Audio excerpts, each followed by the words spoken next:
We have a sweep, just like that happened in Oakland. Something about the road, Brendan, is something that the Red Sox like as of now, because the Red Sox were able to take 3 from the Pittsburgh Pirates. Today was the final score of 6-1. I guess being on the road is a good thing, as I welcome Brendan in. Yeah, Nick, I'd say this team is a bunch of road warriors. I mean, the injury list just got longer going into today. Casas going down on the 10-day IL. Rob Refsnyder coming in, showing a great deal. And Wilyer Abreu as well. He's really starting to turn it on. Winchowski on the bump tonight gives you 3 1/3. Honestly, not too bad of a start. I mean, it's not the best competition, that's for sure. We talked about this when it came to Oakland, but definitely happy for the Sox. You only play who's on your schedule. They had Pittsburgh right now. They took care of business. Definitely happy to see that for the Boston Red Sox. Yeah, you could be the Pittsburgh Pirates right now, and a team that is really struggling right now. They started out half decent, at least their first week of the season, and then things have just kind of gotten to a pretty miserable state for that team. But this trip is really interesting because you have the Pirates, and then I was just seeing Chris Cotillo and a couple of the other guys debating on what they want to do where they go to Cleveland. I didn't realize Pittsburgh to Cleveland, Ohio is only 2 hours. So they don't have to take a flight. They could stay in Pittsburgh for the night or tomorrow or whatever, and then get to the game whenever they want to for Tuesday, because this is a day off. Yeah. Doesn't really happen like that frequently. So it's definitely an interesting situation where they're at. Winchowski was your opener today. He did give you 3 1/3, as Brendan was talking about. That's not ideal. It's not, but they got through it. The question here to me is, we're 13-10 right now with 3 games over 500. Are we really an over 500 team, or are we just getting lucky right now, Brendan? And is the rest of Major League Baseball just embarrassing? Look, I'm not taking the cheese on the 13-10. I mean, the Pittsburgh Pirates, they were on a 5-game streak going in, and then they play the Red Sox. They looked so bad today. I'm telling you, like, people stretching singles, getting greedy on pop flies, just real gross stuff. I'm not taking the cheese on this stretch at all. If they have a good series against the Cleveland Guardians where they take 2, I'll start to look at some optimism. But right now I'm seeing Rafaela. It's a process for him learning shortstop. I know he played a little bit in spring, but he grew up an outfielder. He overthrew first base. They end up somehow making a play off the wall to get the out, which was really interesting. But it's inconsistent baseball. I'm not taking the cheese yet, that's for sure. But it's interesting how they've done pulling out some wins here against Pittsburgh. I will say adversity for what they've dealt with for the first couple weeks of the season, it's impressive. Doesn't matter the talent that's out there. It matters that you get the wins. Yeah. They've had some slop. Don't get me wrong. They've had some real nasty ones so far. But to be where they're at 13-10 is a big surprise for me, considering where the roster is right now.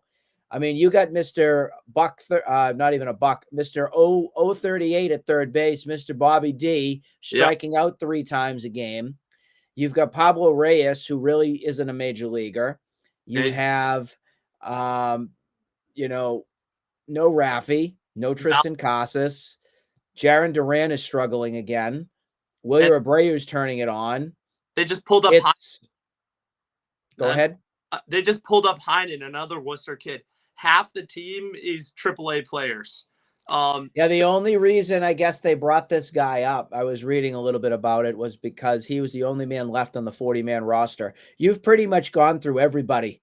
Yeah. And it's not even May 1st. That's stunning.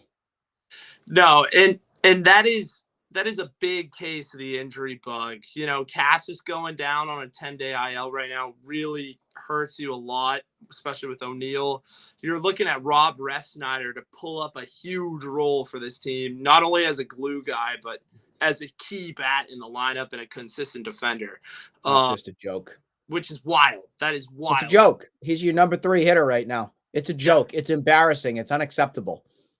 The state of the roster is really tough. It's not an MLB roster. The fact that they are above 500 right now tells you what the schedule looked like in the beginning. I'll be honest. If they can keep it up against Cleveland, though, I will stand back. If they do this against the Guardians, I think the Guardians are a pretty good team. I know we took one against them earlier, but this is the Pirates. The Pirates look bad, man. They look so bad. So I really can't take too much. If the Red Sox, to me, are in contention of any sorts come late August, early parts of September, that means your Major League Baseball product as a whole for the American League and National League is a disgrace. I have to tell you that, and I'm just going to say it flat out right now. If the Red Sox are anywhere near a contention of that, it is not going to come down to talent. It is not going to come down to anything else outside of your product for Major League Baseball would be a disgrace, because the Red Sox would not, with what you've assembled so far, prove me wrong, are nowhere near a playoff contention team. Nowhere near. The pitching's been really good for the Red Sox. Starting pitching's been really good, but I mean, it's been tough. I mean, these guys are all AAA guys between Bobby, Davey, Pablo, the catchers. I'd rather see most of the Portland Sea Dogs as Major League players. Yeah. Full truth. You'll probably I'd rather see Marcelo Meyer and Nick York and the whole rest of the crew. I'd rather see that, because at least you know what your future is going to look like. So that's why, in a way, for me, if you start to do anything with this season, I want to see some of these guys and see what they can actually do. No, definitely. I think if they're most likely out of it in September, but you'll definitely see a lot of them. Mayer's hitting over 300 right now in Portland. Yep, great start. The Red Sox take a bad stretch. You might see Nick and I cover the Sea Dogs for a game or two. But yeah, it's an exciting group up there in Portland right now. In terms of this team, I mean, yeah, it's a bunch of names on the jerseys. It's not great. But you know, hoping to build on the starting pitching, the core of Tanner Houck, Cutter Crawford, Brian Bayo, maybe, like those are some exciting young names for this club. Hopefully they can build around those. Jaron Duran, another one. He was in trade rumors. He's looking pretty good here and there. Today he got a hit. He got a walk. And Rafaela. Rafaela is one that I'm keeping my eyes on. If he can turn into a great shortstop for them this year, that should help their development, at least with the defense. They've needed to help there a lot. You heard it from Brendan. You heard it from me. We'll be having a day off for tomorrow because the Red Sox, again, will be going to Cleveland to face the Guardians, and we'll be with you to break that down when the series begins. Thank you, everybody. I hope you have a good Thanks night. for watching, everybody. Hope you have a great rest of your weekend. Again, Red Sox take 3 with the sweep of the Pittsburgh Pirates. See you later.